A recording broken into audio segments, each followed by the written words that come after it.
There we go. While Sue's speaking to us tonight, if I can just ask everybody to keep your microphones off. I noticed that I think you've all got your microphones turned off, so you've all been very well trained by somebody.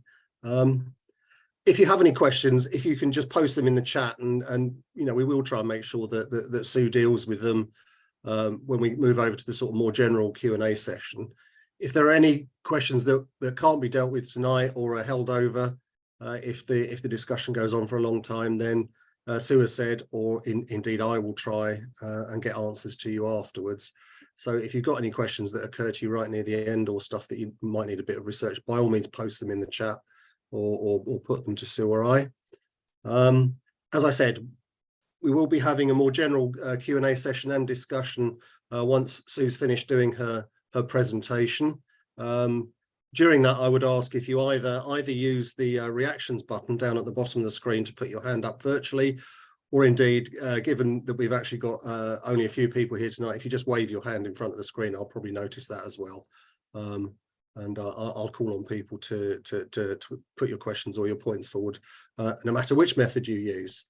If I could ask as well, one more thing, if you could put your contact details into the chat, so we know who you are and where to get hold of you afterwards. So if you put your name, email, and who it is you're representing, who you're here on behalf of, then that would be great. All right, just got one more coming in. Excuse me. I'll just let Denise join us before I introduce Sue. Right, so good evening. So our speaker tonight is Sue, who's who, notwithstanding the emails I've been sending out to you, is not called Sue Williams, is actually called Sue McDowell. I have no idea where I got the idea that her name was Sue Williams, but I apologise to Sue, and I apologise to you for any confusion I may have caused by doing that. Anyway, so it's Sue McDowell, who is a carer, lives in the west of the county, and is here to talk about helping people who are after a fall. So over to you, Sue.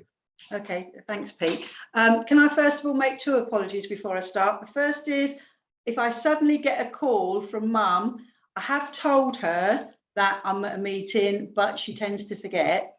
Pete might have to keep you happy while I go and see to her.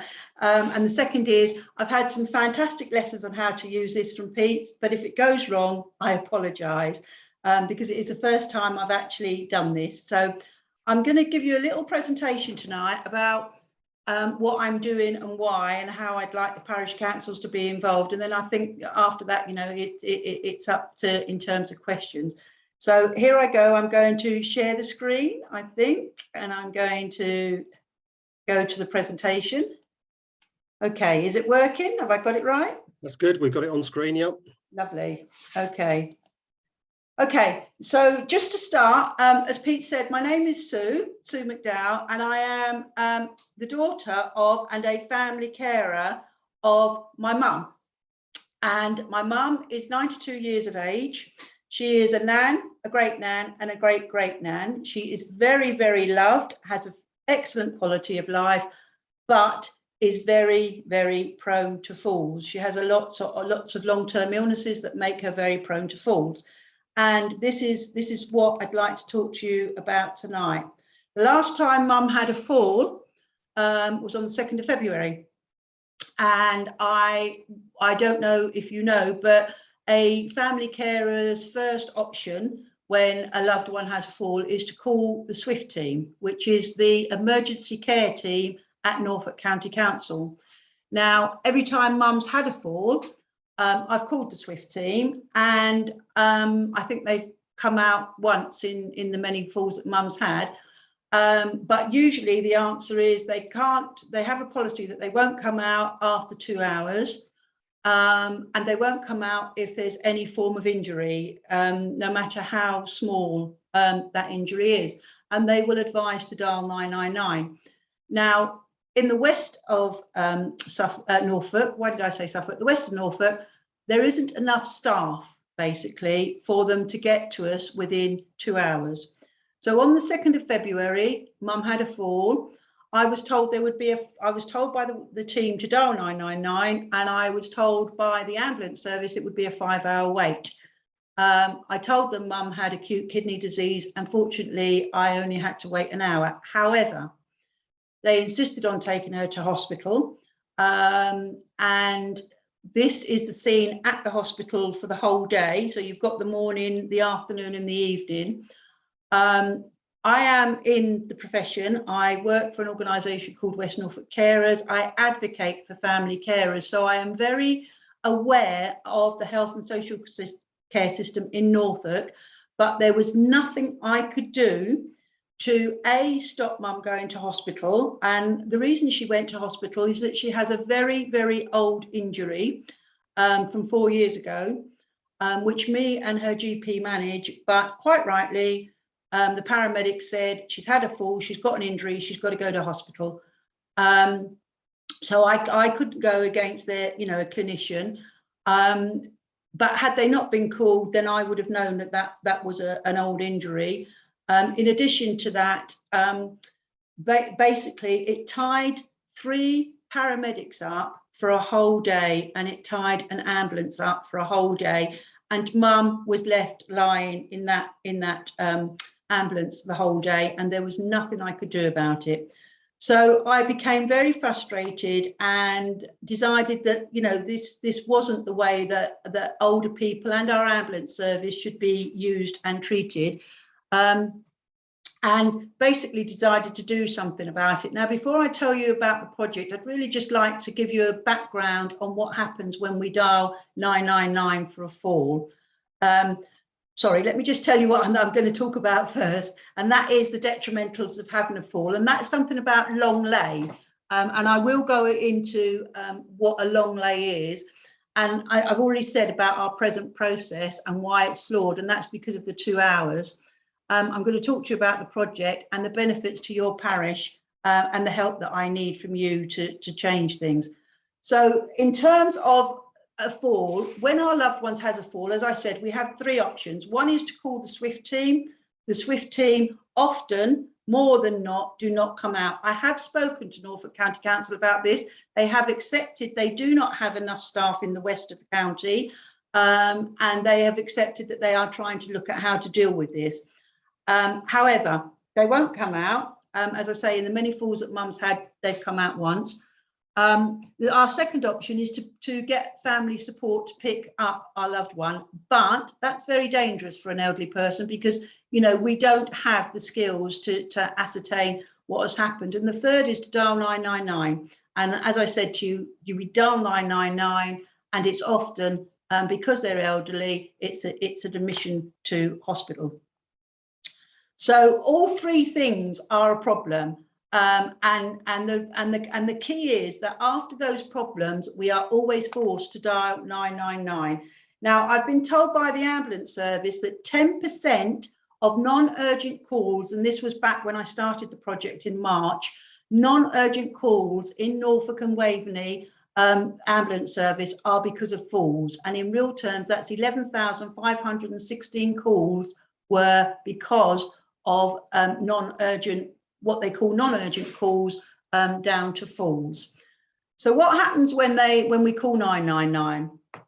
Because it's a non-urgent call, because it naturally comes after strokes or heart attacks or accidents, it means a long wait on the floor. Now, I didn't know, but the health service have a thing called deconditioning. What happens with an elderly person who's fragile and who may have some long-term disabilities or illnesses, they will start to decondition as they lay. So, for example, my mum has stage 3 kidney disease. A long lay on the floor for her will be very dangerous because it will deteriorate her kidneys. Also, mum would, she gets upset because she wants to get up. I can explain it to her. Somebody that has advanced dementia will get very, very stressed if they're on the floor, and they don't know why they're on the floor.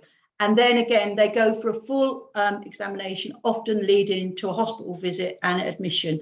And that could be for any reason, any part of the long-term illness that isn't showing correctly will lead to a hospital admission. And basically, if they were assessed in the community, that wouldn't happen because the community nurses would know them more. So for the patient, it's a very traumatic event, which usually ends up them being in hospital. For the ambulance service, it means that the ambulance is out of action for the whole time, from the time they arrive at the premises of the patient to the time they hand them over to the emergency service. And at the moment, we know that our ambulance services are suffering, and there are a lot of stack-ups, both at the QEH and the Norfolk and Norwich. And for the family carer, it's extra stress that really, you know, it just, as I said, for me, I know the system inside out, back to front, but I just sat on the forecourt and cried. So it really is not the answer for our elder people to having falls.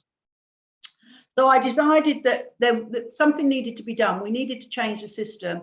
And I thought that the way to change the system would be to do initial assessments in the community, to have the SWIFT team from Norfolk County Council upskilled, or to add a clinician to the SWIFT team, or to call the community the district nurses. However, on the 18th of March, I held a meeting with a number of key agencies, and I have to say I didn't do it as a professional. I did it as a family carer, because I wanted to go through the system that a family carer would go through. So I contacted all the infos of these different agencies you see on your screen, and got them to put me through to whoever it was that they felt I should talk to, and met with these people on the 17th of March to talk to them about initial assessment in the community and to stop hospital admissions. However, they felt that it wasn't about assessment in the community by the SWIFT team. The ambulance service for some time had been looking to do a community project, and I got to speak to the Chief Officer of the East of England Ambulance Service. I told her what I wanted to do, and she said that they were trying to do the same thing themselves, and that they would support me in everything that I tried to do, but that I shouldn't go the whole of Norfolk wide because I was going too much, that we should do a pilot in West Norfolk, and then from there, and with the over 65s only, and from there roll it out. And the project would be to recruit volunteers in the communities, in the villages, to offer an initial assessment, to lift the person and to have an onward path, either home, to hospital, or to a GP. Now, once I knew the ambulance service was on board, I went out and spoke to all the other people I felt I needed to speak to, which was the integrated care board managers, an operations director at Norfolk County Council Care, and the SWIFT manager, and how the SWIFT team felt about it. There's also a thing called the place board, which is in all of every part of Norfolk. Each has one, and they're that makes up the whole of the higher ranking officers, if you like, within the health and social care service. So I talked to them, spoke to my own CEO in West Norfolk Carers. We've also got the Norfolk Accident Response. I spoke to them, and I spoke to an organisation across Norfolk, which I'm sure you're aware of, Norfolk Community Action, about starting a charity, and they said they would help. I emailed every single parish council, there's 101, I'm sure you're aware, in West Norfolk, to tell them about the scheme, and I started to do a round of presentations to the West Norfolk councils. I stupidly emailed them during May, which was a bit silly of me. However, after the election, some of them have come back, and as I say, I've been doing a number of presentations, and I got to speak, because of that, I got to speak to Sarah, who put me on to Peter, and here I am today. So that's where I've gone. However, since then, things have moved on greatly, and I have to say, fantastically. And the ambulance service have put me in touch with a company called Felgans. Now, Felgans have Razer Chairs. At the moment, our ambulance service have the Manger Chairs, which I don't know if you know them, but they're cushions. There's 3 cushions, and they raise the person. The Felgan chair, well, the Razer chair doesn't do that. It actually is broken underneath. It's in pieces underneath the patient. It's put together underneath the patient. and then it's a chair and it's lifted, and it's absolutely an amazing piece of equipment. I contacted their commercial manager. They were over the moon that I'd got in contact, and I have been working with them for, I don't know, a month, I think, to look at making West Norfolk a pilot for a national scheme. Apparently, NHS England want this kind of scheme to happen. They want volunteers in the communities with these chairs, so that we don't have long lives of our elderly people. And they said to me when I met them, what is your gold award? What is it you like? I said I would like every single parish council to have a chair, and I know you can't provide that. However, I've divided West Norfolk into 11 hubs, and I'd like at least 11 chairs. They have said that they are looking to provide those 11 chairs with free training, and they also have an assessment tool called Helpful, which basically enables you to assess the patient before you lift them. So if you assess them and they shouldn't be lifted, you dial 999, and it's a little bit like the 111 service, where you ask lots and lots of questions, and the answers to the questions tells you where you go next. So can you lift them? Should you dial 999, etc. And then that produces a report which can be sent to the GP or the community nurse for follow-up. So they have said they will let us have that free. They will let us have the chairs free, and what they would like us to give them in return is to be a pilot for a national scheme. And they are presently talking to NHS England about us having that pilot within West Norfolk. The volunteers, and this is where the parish councils come in. I want the volunteers to be from the parishes. It's very traumatic for an elderly person to fall, and I'm thinking that the more local it can be, the better it is for the patient and for the parishes, because the parish councils know, they'd know where best to place the equipment. They would know best to where to get the volunteers for. They know their elderly community, so that's where I want them to come in. And the recruitment would be with the community. It wouldn't be kind of me, sending out, although there would be marketing material, it would all be done with the parish councils within the community, so that the people that we train and that we get involved are the people that are most needed. They would be trained by the ambulance service and the organisation Felgins, in terms of Helpful, the assessment tool, in terms of policies and procedures and their roles and responsibilities. And a lot of people ask me, how will you make sure that these people remain with you? We have a number of ways of doing that. We've been told by the ambulance service, and they're working on it at the moment, that at the moment their first responders work on the defibrillators. And so if they were to train them as first responders, if they got a defibrillator call, they would then have to leave the falls, because the heart attack is more important. And what the person I'm working with in the ambulance service, Joanne Field, who is the main person for falls, she's trying to work with her colleagues to say, look, can we have volunteers as first responders who deal specifically with falls within the local community? So all of that kind of discussion is going on. It may be that they go via the ambulance service, the first responders. It may be that we govern by other means, but we're looking at all of that.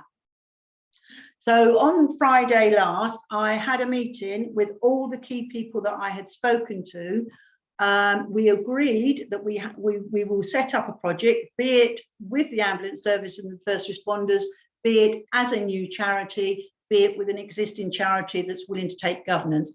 But its aims will be to reduce admission to hospital for older people, to prevent older people lying for a long time on the floor, so to get them up as soon as we can and get them support, to free up the ambulance service, and to free up the resources of the QEH, because again, the ambulances are waiting outside, the QEH has to deal with all of that. And that we will do that by recruiting and training the volunteers, by purchasing, although we don't have to purchase for the pilot, and strategically place the chairs. And I have got the areas. I'm looking at the parishes. I've looked to cover north, south, east and west, and in the middle, and the 3 towns, as in Downham Market, Kings Lynn and Hunstanton. However, I was told on Friday that Kings Lynn doesn't have parishes now. It's just the town council. So basically, I've got to change that a little bit, but only a little bit. And that they will attend to people over 65 in the community, offer an initial assessment using Helpful, pick the patient up where they can. If they can't pick them up, they will then dial for a clinician or dial 999 and offer an onward path, be it to the GP or home. So that's what the project's about. I'm hoping that the outcomes will be that our older people are picked up a lot quicker. We have better use of our ambulance, the resources of our ambulance service, better health outcomes for our older people, and better use of the QEH resources. So all in all, if the project gets going and it works, there's going to be a win-win for both our health, our communities, and our older people. The benefits to the communities will be a better outcome for over 65s that fall, because if they're picked up quicker and they're settled quicker, there's less stress and there's less deconditioning. It allows our over 65s to stay in their own home rather than going into hospital, because at the moment the paramedics have to take them into hospital if there's any sign that they're on their own, or there's an illness, or they can't be settled. So it will allow our over 65s to stay at home, or more of them to stay at home, which of course will free up the QEH.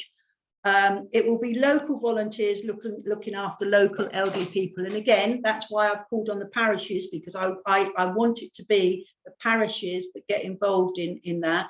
And it will be with equipment locally placed, and the volunteers will be totally trained, and they will be, of course, be insured. So what is the importance of the parish councils? The first is, do you think this would benefit your council and your area? Do you have enough, do you think that your elderly people that might be prone to falls, and would you like to get involved? And if you'd like to get involved, would you like to be involved in the pilot? I'm looking for 11 hubs. I do have the idea of some that I've already presented to and have said, yes, they will be involved, but we're looking at 11 hubs with, if you like, a lead authority, a lead council in each hub that will get hold of its neighbouring parishes and say, look, and it's not about how many old people there, it's about the geographical area. We don't want the volunteers to have to travel too far, because the whole aim is getting the older person off of the floor quickly. So we want them to be as near as possible or as central as possible in the hub. Looking at, if you want to get involved, which parishes you would partner with. Again, I don't want to say, oh well, although I've got a map and I've got an idea, I don't want to say, well, it's this one partner with this one, because I don't know the communities like you know them. You know where best to put the equipment, and you know the best way to recruit your volunteers. I can tell you here in Dersingham, I'd go down to the community centre, I'd go to the WI, I'd write to the local shop, I'd go to the library, etc., etc., etc. But I don't know the villages like you do, so it's how you do it and how it would best work in your community, and the best way forward. So everything I'm looking to do in partnership. And I've told those engaged in the statutory sector, so the people like the NCBI, the ambulance service, and the providers of the equipment, that the last thing I want for the project is for it to be taken into the statutory services, for them to take over, and the community not be engaged, because it's about it being a community project. So it's a community project that will pick up older people quickly, save them from deteriorating, and stop the use of the ambulance service and the QEH in a way that, because they're needed for more bigger emergencies. That's what I'm doing. That's who I am. That's how you contact me. Have you got any questions? Right, Sue, thank you very much for that. That is truly impressive. I have to say, I for one am stunned by the by the rapid progress you've made, and I mean, I know that you've probably been a wee bit lucky in terms of pushing an open door, but nonetheless, I think it's fantastic the amount you've already managed to start to do. So, as I said before, has anybody got any questions? If not, I'll start with one or two. I've jotted a couple of things down. You mentioned the Razer chairs. How physically big are they? How heavy are they? If you can imagine, I don't know. The only way I can describe it really is if you can imagine a travel cot.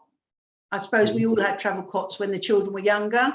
They're about the size of a travel cot, and they're in a backpack. There is the website of the company. Gaines actually has a demonstration of them on the website, and literally they're packed like a travel cot, but in a holdall. They come flat, and you put them together, and as you put each part together, it pings, and if it doesn't ping, it means it's not put together safely, and then you have to re-put it together. What Felgans are doing, they are, as we speak, looking at how they can build boxes for them, very much like the defibrillators, so that they can go outside, so they can be accessible throughout the day and evening. Okay, I mean that's obviously going to be potentially another issue for anybody taking it on. Of course, is the storage. So do they weigh approximately the same as a travel cot? To be honest with you, I haven't carried one. Okay. But I've seen one being carried, and it can be carried quite easily by one individual. So, okay. So I would say yes. And so consequently, presumably anybody who was looking to move one about would need a car, would need some sort of vehicle if they were. I think there will be an issue of, yeah, if for example, if here in Dersingham, if it was at our local community centre, then yes, it would have to be moved around the village, and because Dersingham's quite a big way, and we're looking at hubs anyway, the volunteers would need transport. Okay. Anybody else got any questions? Steve, you've got your hand up. So, are there any insurance implications for the parish for public liability? What we are hoping to do, and again, this depends very much on what access route we go down, whether we go down working as, if we go down working with the first responders, it will all come under the ambulance service, as the first responders do now. If we go down working the route of a separate charity, then that charity needs to be insured for public liability, because it will take responsibilities for the volunteers. And if we go down the road of joining another charity, then we would have to insure, and they would have all their policies in place because public liability, otherwise they wouldn't get to be a charity. So we'd make sure that public liability was there. And the second question I've got is, how many volunteers for an average parish? I mean, I know parishes are different sizes, and I'm presuming you're going to concentrate on parishes with a small village or town at the centre of it, as opposed to a big rural open parish. But how many volunteers would you expect to get for each area? It's very, very much depends on the people we work with within the parish. I'm not going to stipulate any. What I'm hoping to do, and I've got a couple, I'm hoping for a parish council to sign up to say, yes, we'd like to be part of this, and yes, we're happy to be a lead parish. We're happy to talk to our colleagues in the neighbouring villages, and then together I will meet with them to answer those kind of questions. Well, okay, how many volunteers do you think we need? Where's the best place we can go to get them, etc., etc. Sorry, maybe I asked the question the wrong way, and I knew what was in the head, but probably came out wrong. So, I mean, in the past, I've been a carer for an elderly lady, a mother-in-law who has sadly passed away now. But and we've used the elk. She owned an elk lifting cushion, and I'm just wondering, if you turn it into a community project, would there be a requirement, for example, to set minimum numbers to attend, or is it just one person? Well, I have seen it demonstrated with one person because they don't have to lift. Whereas with the Manger chair, it depends which one you buy, whether it's the camel or the elk, as to whether you need 1 or 2 carers. But the Razer, I've seen it demonstrated with one. That's not to say we would only have one volunteer on duty at a time, because I think it's about volunteers supporting each other. So again, it's very much questions that we would answer within the local community. Would there be an overall frame? If we was to go, for example, as a separate charity, there would be an overall framework for the community volunteers to work within. But then there'd also be the local parishes that would, that we would look at making sure that the framework that was West Norfolk, if you like, worked within the parishes, and we would adjust it to fit the parishes accordingly. So we would have a list of, for example, our next steering group meeting. We're inviting quite a number of people, and we are going to have an occasion where people are just going to throw questions, and we're going to start looking at how to answer those questions. So it's about the detail, and I'd like to hope that we could do that at parish level, that we could, get into the community hall and just throw these questions out and then work together about the best way forward for the parish. Okay, sorry, I'm not wanting to hog this, but I've got one further question which is in my mind, and that's about vetting. So what would you expect to see in terms of vetting volunteers from either a DBS point of view or whatever else you thought of? It would be DBS. They would have to agree to a DBS check because they're dealing with elderly, vulnerable people.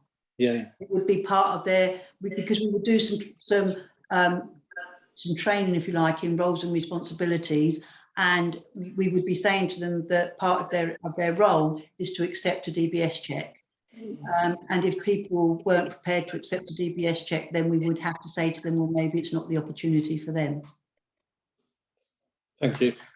I think that's right. All right. There's been a question from Denise in the chat. So she's asked, is the project being funded? And councils are likely to ask about where the chairs will go and whether these will need to be on the parish council's asset register, and I suppose the financial implications that might be associated with that. I think you partially touched on this in responding to Steve, but perhaps if you can deal explicitly with that issue, or perhaps Sarah or I could deal with it, if from what our understanding is. Well, from a project perspective, the first 11 will be funded. The pilot will be funded, as in the equipment, because Felgans have already said that the commercial manager I'm talking to has said that he's going to his board to ask for 11 chairs. So that will be funded. It will come from the pilot as to how we move forward, because pilots are there to kind of identify the way to roll it out. So it would come from there. I had a parish councillor come to the steering group meeting who said that the National Lottery was looking at community projects within parishes and how they could help community projects. It might be that. It might be that because NHS England are keen to get this moving, that we go to NHS England for funding. It could be anything, but at this stage, unfortunately, I can't say to you, how it will be funded. I can say to you what we're looking at, because we are very much in the very early stages of the project. Yeah. I mean, moving on from that, what I picked up from your answer before when you were chatting to Steve was that you're not looking to embed this in the parishes to the extent that it becomes part of the parish council organisation.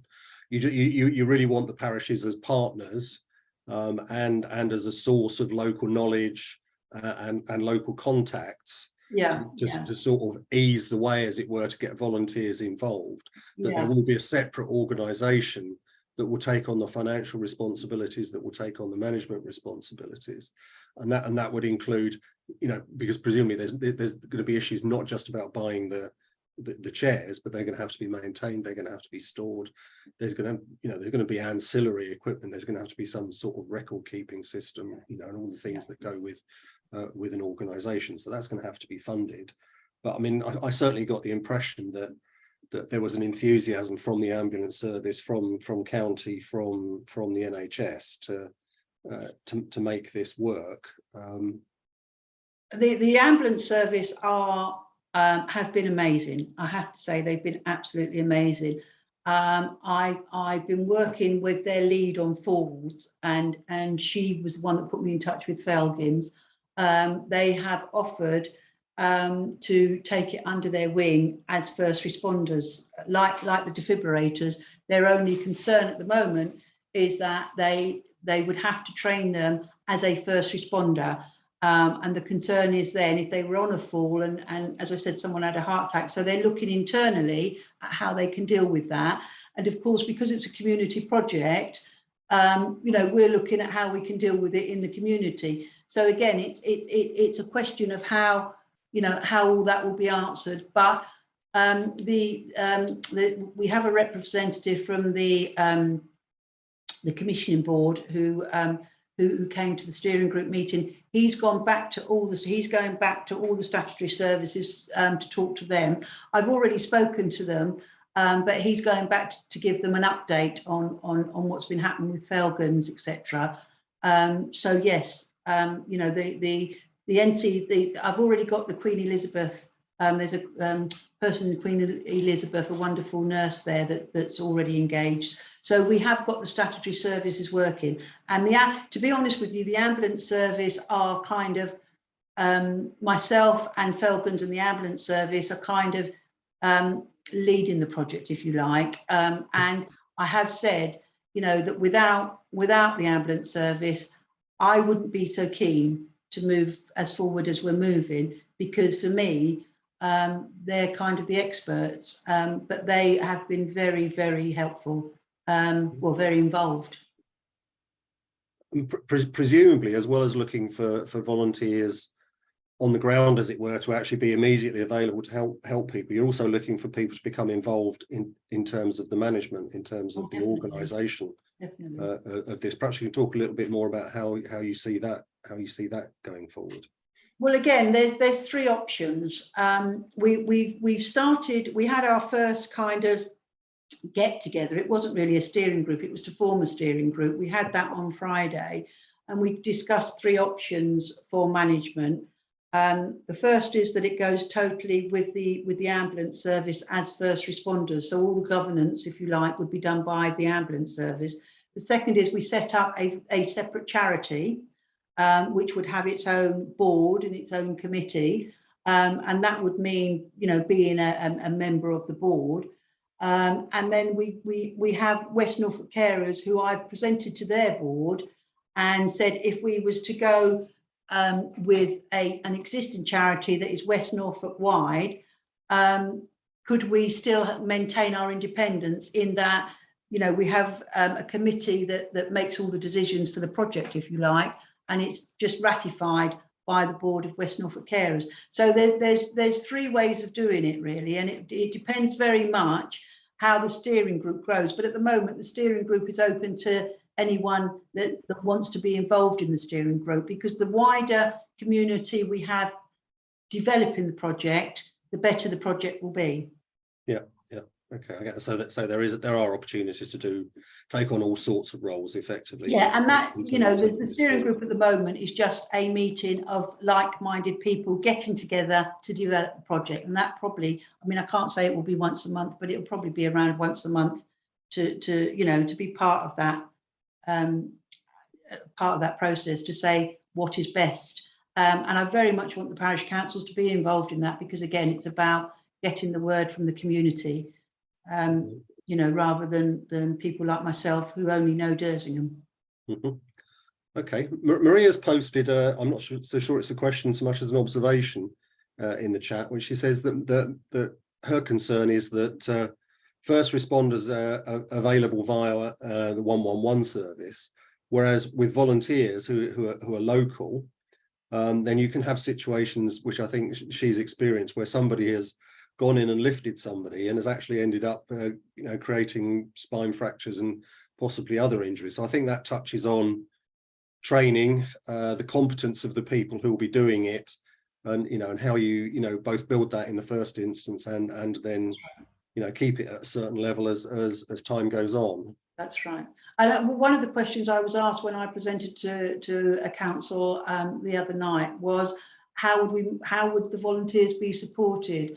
And one of the key things is that to make sure that they are continually supported. If they don't come under the ambulance service, if we have a different kind of governance, then it's about making sure that governance is right, and that, for example, that they all do the helpful training, so that they have the assessment tool, which is very much a 111 for falls. So they do that training, but also that we have meetings together so that there's peer support, because just lifting someone and then going away and hearing from nobody from the project until the next phone call is not good management. So we're hoping that part of their process will be they attend volunteer support meetings and peer support. So there's going to be a lot of support for the volunteers.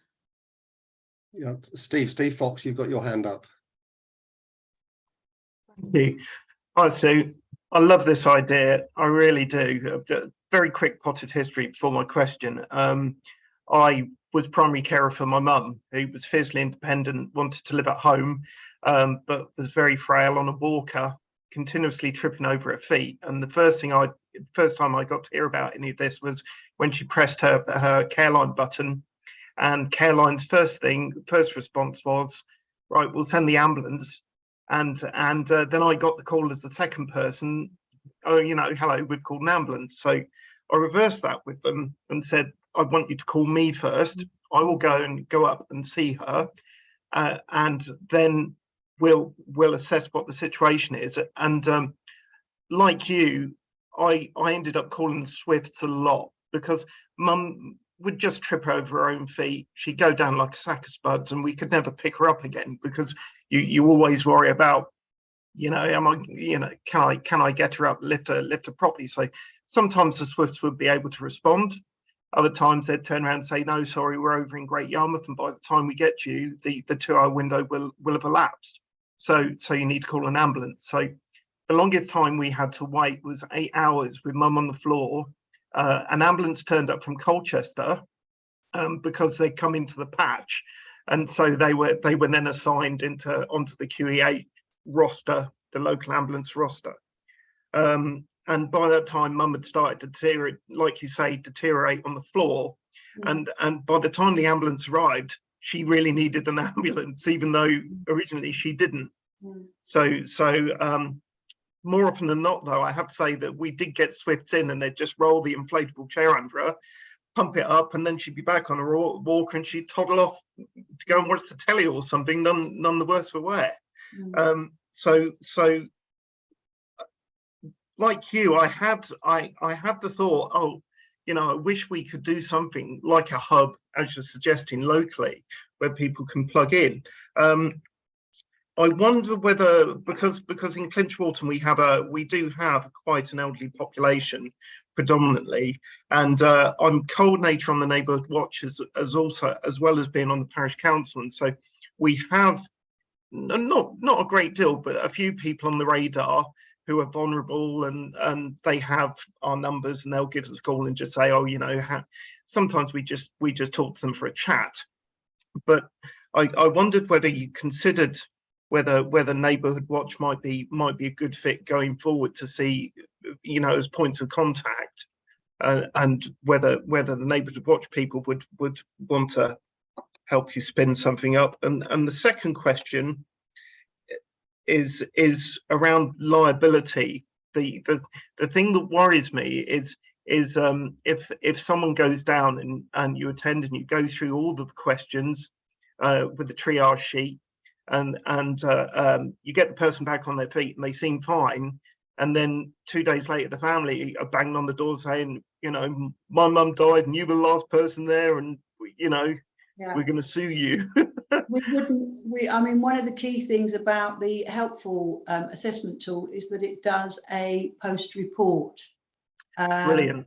So it does reporting. It does reporting, and that can be sent to whoever the patient wants it to be sent to, and if the patient isn't able to talk for themselves and there's a member of the family, then it can be sent wherever that member of the family wants it to be sent to. So, for example, one of the things we were talking about as steering group is maybe we should always make sure that the GP has a copy of that report so that they know that one of their patients has had a fall, so that that can be followed up in terms of, you know, making sure that they do get a visit from the community, from the trust, so that they're aware that, you know, there's an elderly person that has had a fall.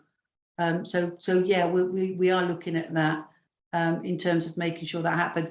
And the thing about the thing about the community watch is exactly what I want, you see, because when I talk to different people, things like that I don't think about, they say it and I write it down, and then I think, you know, I'm going to go out and talk to Neighbourhood Watch. And somebody said to me the other day about talking, I mean, I've already thought about the WAI, but like the local bowls club, I didn't think about the local bowls club, for example.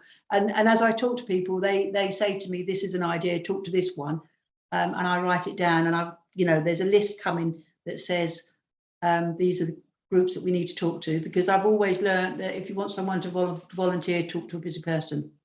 Yeah, I mean, there's definitely a differentiation there. With the parish council, with which is the overarching governance, which is like the umbrella over the community, yeah. but actually in the community are the neighbourhood schemes that maybe you know, you wouldn't expect the parish council to pop around and knock on someone's door and say, oh, you know, are you all right, dear, and all this sort of thing. Whereas with the neighbourhood watch hat on, I would. So it's hopefully that's a good pointer for you. Yes, that's lovely. We have a scheme in our overarching scheme is in Norwich, and we're all plugged in to Les Rowland's over there. So right, yeah. Okay, that'd be good to have those Les's details if you could, and then I could just. If Steve hasn't got them, I think I've probably got them, so I can pass them along. But Steve might have them more handy than I have, because I think it's a few months since I last spoke to Les. Right, I've got Maria with her hand up virtually, and then Sarah. So Maria, over to you first. Hello. First of all, apologies, I haven't got my picture up. I thought I got it sussed last night, and then today when I've turned it on, it's not there again. What I'm listening to you all is that I think the overall thing is very, very good. In Walcott, again, we have got a very high elderly population. More and more, I'm finding that actually we've got a lot of dementia and Alzheimer's as well.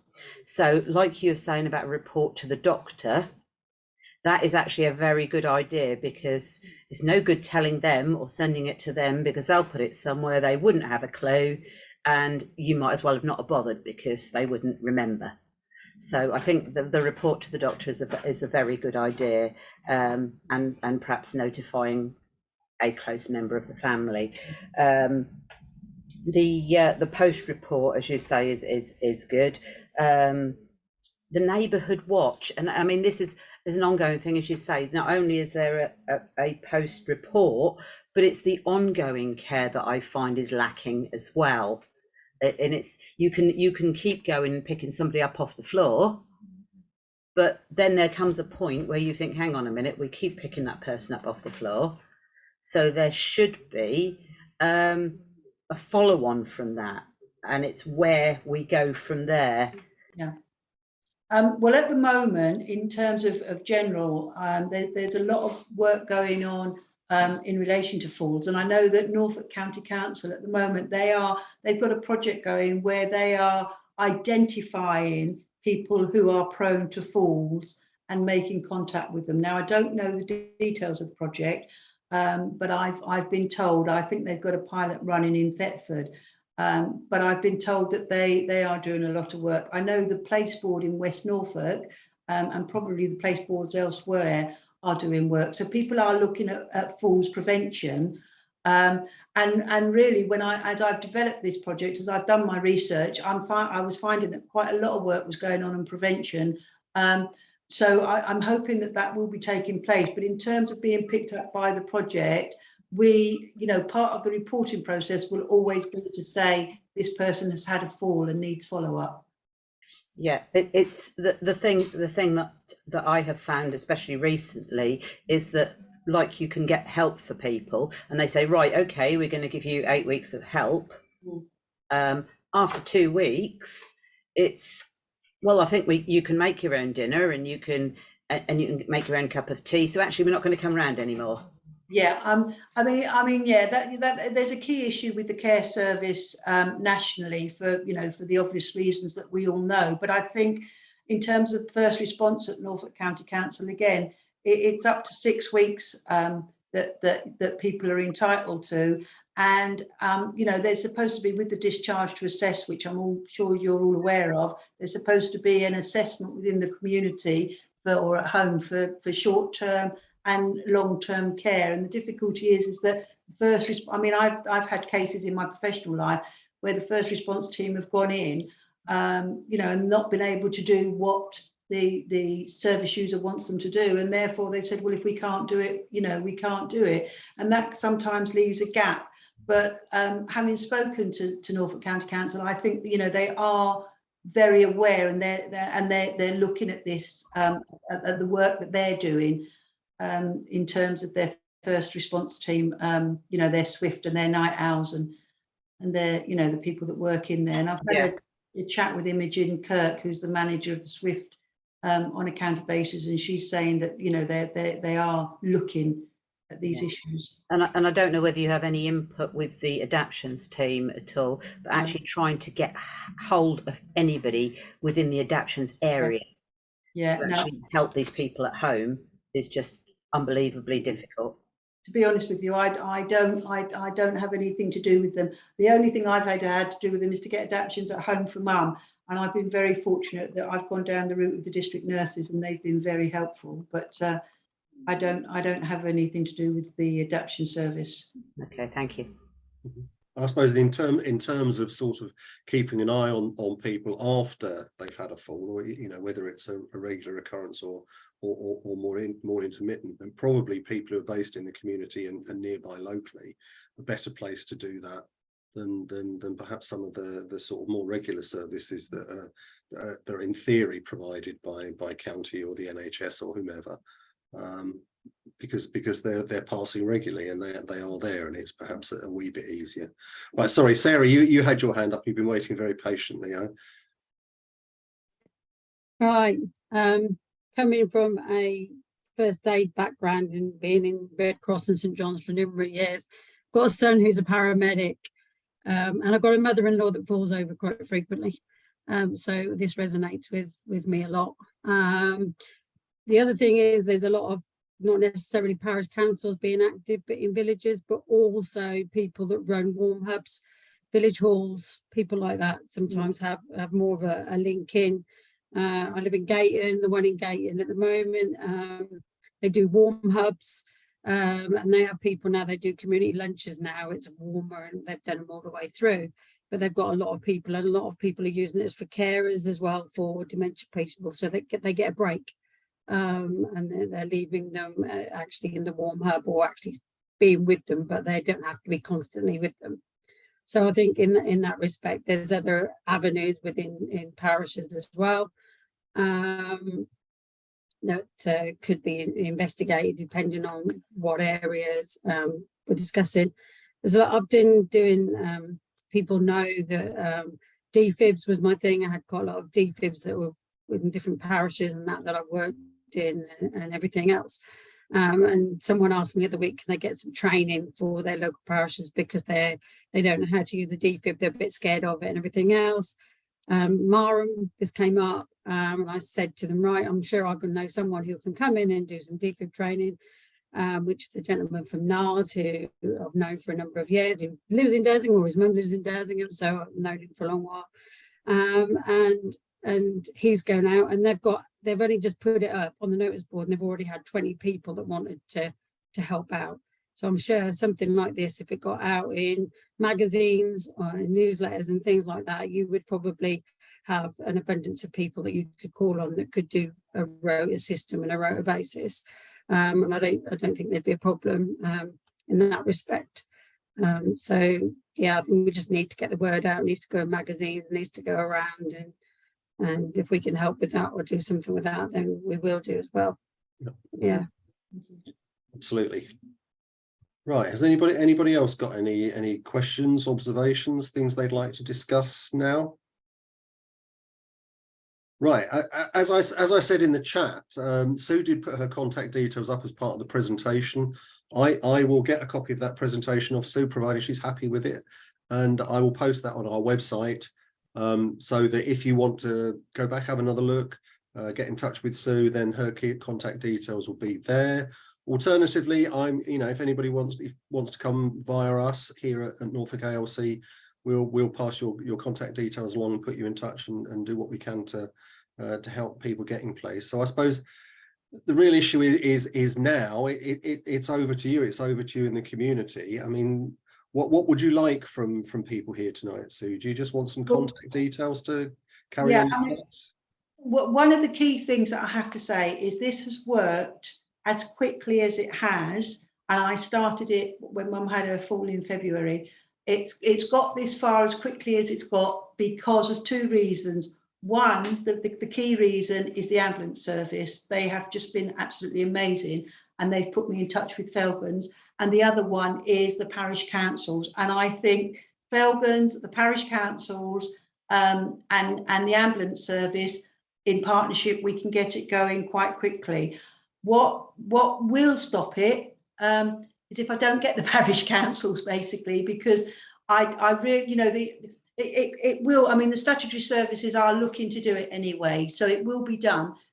I think the difference is that about it being within the community, our older people being helped by our communities, and it being done in the best way that the parishes would see. So I would just urge you that, either to take it back to your parish or whatever you have to do to get involved. I'm looking at initially for 11 areas for the pilot, and I'm looking for the north, south, east and west of the borough, and in the middle. But yeah, if you could either contact me or contact Peter, or just to say, well, yeah, we're interested, we'd like to, then at least I can start mapping out for the next steering group where we could place the chairs, but also invite you along to the next steering group so you can start being part of that process to map the development out.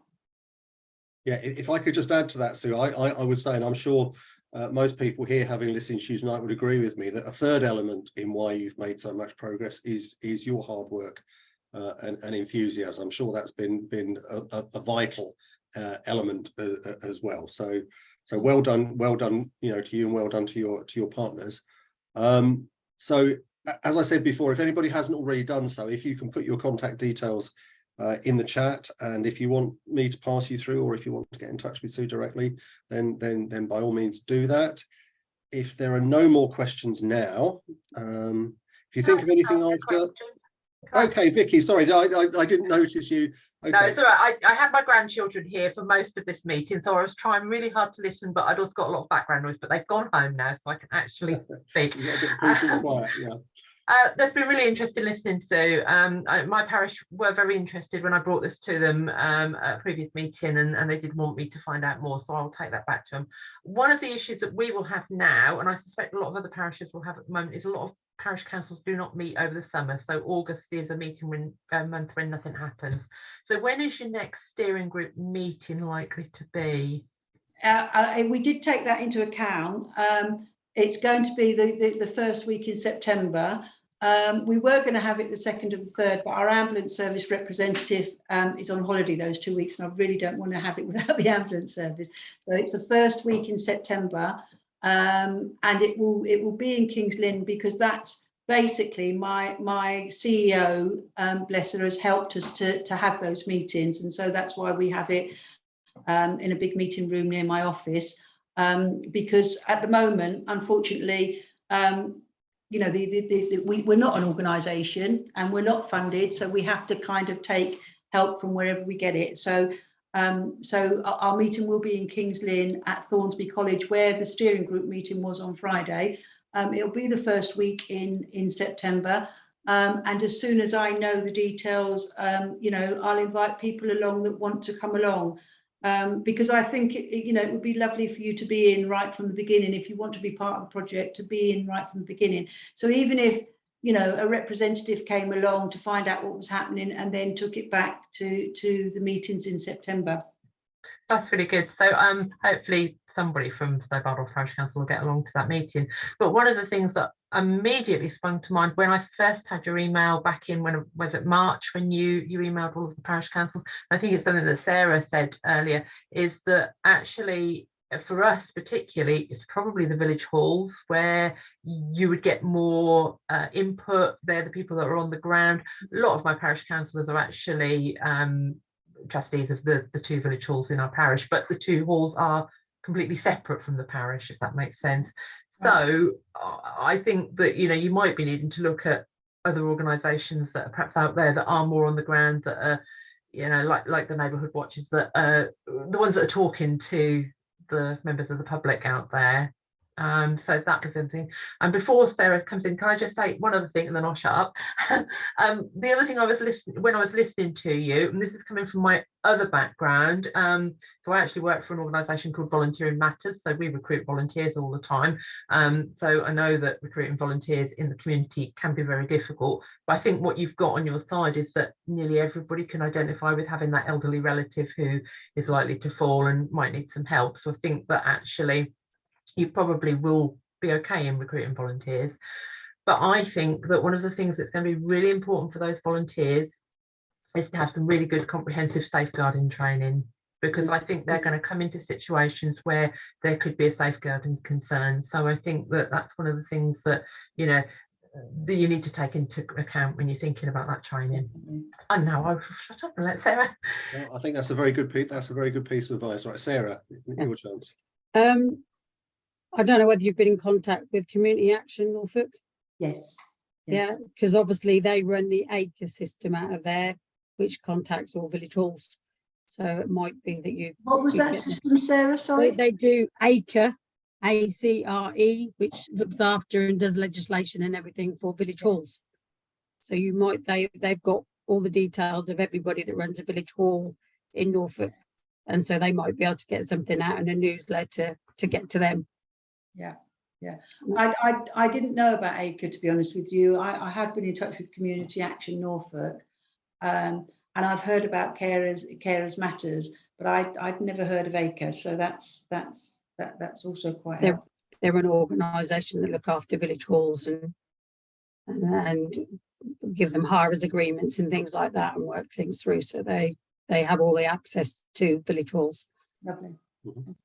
Okay, yeah, I think that's useful. Denise made an interesting observation in the chat actually, which is about, have you thought to contact Sainsbury's, as they might be interested to help fund. There's obviously lots of older people fall in supermarket. Actually, it's not just Sainsbury's, of course, it's all of the big supermarket chains, because I know, for example, Morrison's have a community champions in every store. I think has a member of staff who's designated as a community champion. So yeah, I've actually got a list, and as I have a meeting, afterwards I go back, and part of that is about contacting all the big stores, Asda's, Sainsbury's, and just to tell them about the project. And mainly, you know, like for example, Tesco's has their community champions, and just say to them, well, you know, because their staff may want to volunteer, they may want to contribute. They have their little blue things that you members of the public vote for the project they want. So yeah, there's lots. So I've got, they're on my list to contact. Yeah, good. And the little village stores as well. So yeah. Maria's made the same observation about Tesco's. Yeah, so that's good. Right. Any more before I wrap up? Just a quick thought. Sorry, everyone. And that's again around community engagement for seniors, really, and what's out there currently, because I can see possibly something springing out of this, not just with the frequent fallers, but you come across other issues where you know you're identifying on the ground that people are vulnerable or lonely or need support in some way, shape or form, and need to be plugged into either the Lily service or something around there. Have you thought of anything I know you've been focused right in, but have you thought about anything around the edges about how we can get a wider community engagement, if you like, with our seniors? I have talked, a lot of people talk to me about Careline and about getting involved in Careline, but also there's the day centres, for example, that, sorry, I thought Mum was coming, the day centres, for example, that to look at, and maybe talk to Age UK Norfolk, you know, people, and to advertise it. Someone said to me the other day that because, like, for the Swift team, the district nurses, you have a little card from the Swift team, and what's been suggested is that we put a little card in with those little cards. Can you sorry, I think I've got a little bit of a problem. Give me 2 minutes. Okay. Sorry. Right, chat quietly amongst yourselves if you want to make any more observations while we wait for Sue to come back. We've all had we did look at something on from a neighbourhood watch perspective about maybe putting together like a small laminated card with contact details for various support groups and organisations, just so you know we can signpost people on. I've got one very elderly and frail chap who I've been frantically trying to get him to engage with other people, but he doesn't want to. He just wants to give me a ring and just have a chat from time to time, you know. He just likes talking to you, yeah, exactly, because he gets frightened because he doesn't know people out there, you know, and he doesn't, you know. Yeah, I think it's certainly an idea. Part of the problem with those sorts of approaches, though, how you prioritize the sort of 4 or 5 numbers that you could fit on the site, on the back of a small card that's the size of a sort of, you know, bank card, you know. Yeah, when we started doing it, I think we came up with 2 sides of A5. Yeah. I know what it's like. I feel it. Sorry, Sue. Right. Sorry, that was Mum. The dog had got out. She's wondering where I am. Not Mum, the dog. So she's all right. Let her in the kitchen to join me. Right. Okay. Any more? Okay, on that note, on that canine note, I'll call the meeting to a close then. Thank you very much, Sue, for talking to us tonight, and thank you very much to you all, including the people who've already left us, for giving up part of your evening to come and listen. And I think you can tell, Sue, that the people here are impressed with what you've done and impressed with the potential and the possibilities of what it is you're proposing. And let's hope we can work with you to make it happen. If there's anything that I'm sorry, I'll make this commitment, Sarah, without having discussed it with you, but if there's anything that Norfolk ALC can do to help, then do please get in touch and we'll do what we can. And as I said, thank you very much. The copy of the recording of tonight's webinar will be available on our YouTube channel. So if you want to go back and listen to it all over again and be re-enthused, then that's a possibility. Or indeed, if you know of anybody who hasn't managed to make it along tonight, then you can point them in the direction of our YouTube channel, and they can watch it as if they were here from square one. Yeah. Anyway, so thank you very much. I'll allow you all to go now and have a cup of tea, which is what I'm intending to do. Yeah, thank you, Sue. They're a really good bit of kit. I've watched them in action. Yeah, amazing work, Sue. Well done. Yeah. Well, thank you very much, and good night. And I hope you enjoy the rest of your evening. Good night. Cheers. Good night.